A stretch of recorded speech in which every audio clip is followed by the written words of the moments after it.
بسم اللہ الرحمن الرحیم۔ السلام علیکم۔ اکثر یہی سوال ہوتا ہے کہ اللہ تعالیٰ کہاں پر ہے، اور جواب دو طرح کے ہوتے ہیں۔ اللہ عرش پر بلند ہے، اللہ ہر جگہ موجود ہے۔ آج کے اس ویڈیو میں جانتے ہیں کہ اللہ تعالیٰ کے عرش پر بلند ہونے اور ہر جگہ موجود ہونے سے کیا مراد ہے۔ تو ویڈیو کو آخر تک ضرور دیکھنا، اگر ہو سکے تو میرے اور اپنے فائدے کے لیے چینل کو سبسکرائب ضرور کرنا۔ سبسکرائب کرنا کوئی مشکل کام نہیں، صرف انگلی ٹچ کرنا پڑتا ہے۔ تو خیر، اب ٹائم ویسٹ کیے بغیر بڑھتے ہیں اپنے ویڈیو کی طرف۔ سب سے پہلے اس کے بارے میں جانتے ہیں کہ اللہ عرش پر بلند ہے سے کیا مراد ہے۔ تو قرآن مجید میں اللہ تعالیٰ نے اپنے متعلق 7 مقامات پر ارشاد فرمایا کہ میں عرش پر بلند ہوا۔ سورہ الاعراف آیت نمبر 4 اللہ تعالیٰ ارشاد فرماتا ہے، بے شک تمہارا رب اللہ ہے جس نے آسمانوں اور زمین کو 6 دن میں پیدا کیا، پھر عرش پر بلند ہوا۔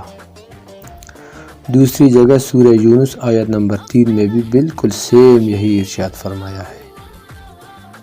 سورہ طٰہٰ آیت نمبر 5 میں اللہ تعالیٰ فرماتا ہے، وہ بے حد رحم والا عرش پر بلند ہوا۔ اور باقی صورت اور آیات نمبر اسکرین پر آپ کو شو ہو رہا ہے۔ اگر سب کو ایک ایک کر کے بیان کروں تو ویڈیو لمبا ہو جاتا ہے۔ اور اسی طرح مختلف احادیث میں بھی اللہ پاک کا عرش پر بلند ہونا ثابت ہے۔ جب رسول اللہ صلی اللہ علیہ وسلم معراج پر اللہ تعالیٰ سے ملاقات کے لیے گیا تو وہ بھی عرش پر گیا۔ اب معلوم ہوا کہ اللہ تعالیٰ کی ذات عرش پر بلند ہے۔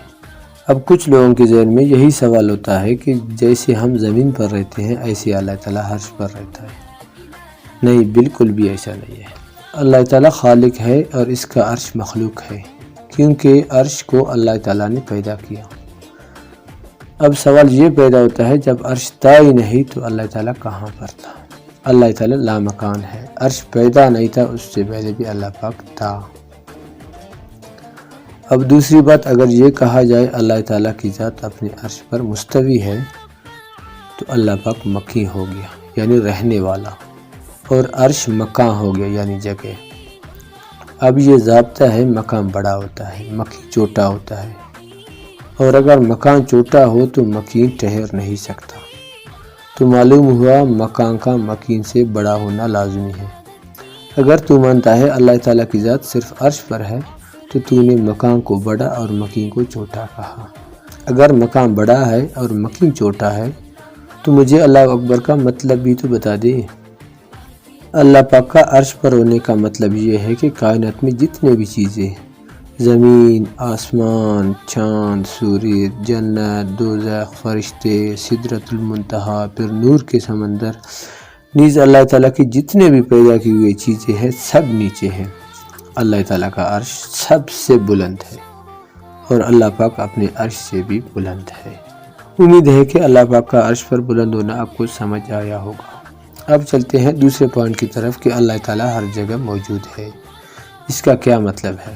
قرآن مجید میں سورہ کہف آیت نمبر 16 میں اللہ تعالیٰ کا ارشاد ہے، اور ہم اس کی جائیں رگ سے بھی زیادہ اس کے قریب ہیں۔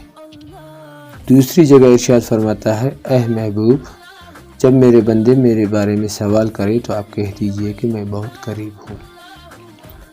اور کئی مقامات پر قرآن مجید میں اللہ تعالیٰ کے قریب ہونے کے دلائل ہیں۔ سب کو ایک ایک کر کے بیان کرنے سے ویڈیو لمبا ہوگا۔ بخاری شریف حدیث نمبر 6501 میں رسول اللہ صلی اللہ علیہ وسلم فرماتے ہیں کہ اللہ تعالیٰ نے فرمایا کہ بندہ نوافل کے ذریعے میرے قریب ہوتا ہے۔ دوسری حدیث جو اسکرین پر آپ کو دکھائی دے رہا ہے بخاری اور مسلم دونوں میں موجود ہے، جس میں رسول اللہ صلی اللہ علیہ وسلم نے فرمایا ہے کہ اللہ تعالیٰ تمہاری سواری کے گردن سے بھی زیادہ تمہارے قریب ہے۔ اور بھی کہیں احادیث شریف ہے۔ اب معلوم ہوا کہ اللہ تعالیٰ ہر جگہ موجود ہے۔ اب سوال یہ پیدا ہوتا ہے کہ دنیا میں ایسے گندی جگہ بھی بہت ہیں جہاں انسان جانا نہیں چاہتا، تو پھر اللہ تعالیٰ کیسے وہاں پر موجود ہے؟ دیکھیں، آسان الفاظ میں آپ لوگوں کو سمجھاتا ہوں کہ اللہ تعالیٰ قرآن مجید میں فرماتا ہے کہ میری مثل کوئی چیز نہیں، یعنی اللہ تعالیٰ کی ذات ہر جگہ موجود ہے، لیکن فزیکلی جسم سے اللہ تعالیٰ پاک ہے، کسی مکان یا کسی خاص جگہ میں محدود نہیں۔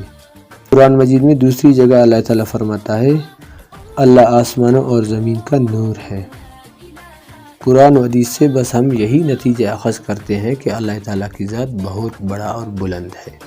اللہ تعالیٰ کے سامنے یہ تمام کائنات ایک چھوٹے سے ذرے کے برابر بھی نہیں ہے، اور اس چھوٹے سے ذرے پر اللہ تعالیٰ کی نورانیت کی تجلیات ہر وقت ہر جگہ موجود ہوتے ہیں۔ ویڈیو کو آخر تک دیکھنے کا بہت بہت شکریہ۔ مزید اس طرح کی ویڈیوز کے لیے چینل کو سبسکرائب اور ویڈیو کو لائک ضرور کرنا۔ ویڈیو اگر اچھی لگے تو کمنٹ سیکشن میں ایک پیارا سا کمنٹ ضرور کرنا۔ شکریہ۔